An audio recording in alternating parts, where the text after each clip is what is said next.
Dr. John Pombe Magufuli. Unadhani ilani ya uchaguzi inatekelezeka?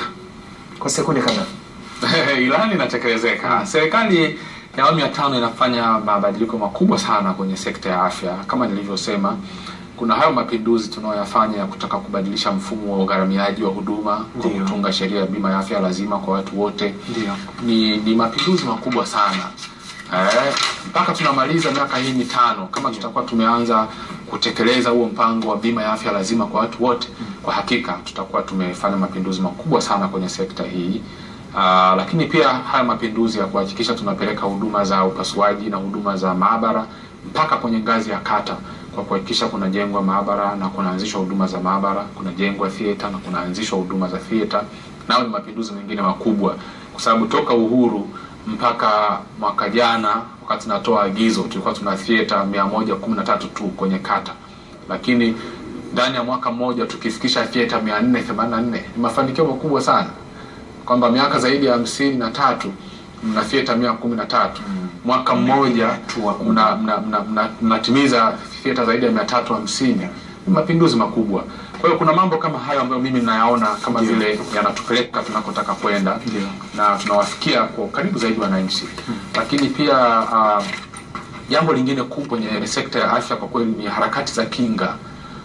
Umeona, nafikiri tumeanzisha kampeni ya kufanya mazoezi kwa ajili ya kujikinga na magonjwa yasiyoambukiza, non-communicable diseases. Kampeni yetu ya mazoezi inafanya vizuri, watu wanajitokeza, watu wanashiriki mazoezi, viongozi wanaongoza mazoezi yetu.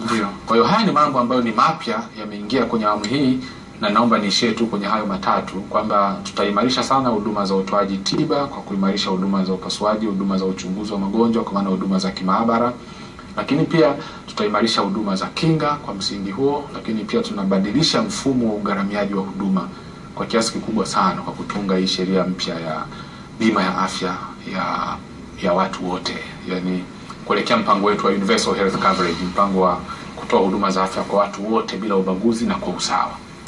Nikushukuru sana Dr. Hamisi Kigwangalla. Kule jimboni Nzega vijijini mambo ni shwari? Tunamshukuru Mungu. Jitahidi, wale ndio waliokuchagua. Kwa hivyo ndugu zangu kula kisha unahudumia vizuri, kwa sababu wao ndio wakawa. Hata wiki iliyopita nilikuwa huko. Ndio mheshimiwa rais naye akakuona huyu anafaa. Kwa hivyo kule pia kisha kwamba mambo yanakuwa vizuri. Mimi nikutakia kila laheri. Ukirudi msalimu mheshimiwa Humbi Mwalimu pamoja na katibu mkuu na timu nzima kule mnaofanya kazi. Basi sisi tunatakia kila laheri. ITV tuko hapa na Radio 1 tunahakikisha kwamba pale ambapo tunataka kuwapa nafasi tunawapa nafasi, mnaeleza kila ambacho mnakihitaji kwa faida ya Watanzania na kila kitu kinaendelea. Shukrani sana. Na mtazamaji, tumefikia tamati ya kipindi cha dakika 45. Kipindi hiki umeweza kumsikiliza kwa kina Mheshimiwa Dr. Hamisi Kigwangalla ambaye ni naibu waziri wa afya, maendeleo ya jamii, jinsia, wazee na watoto.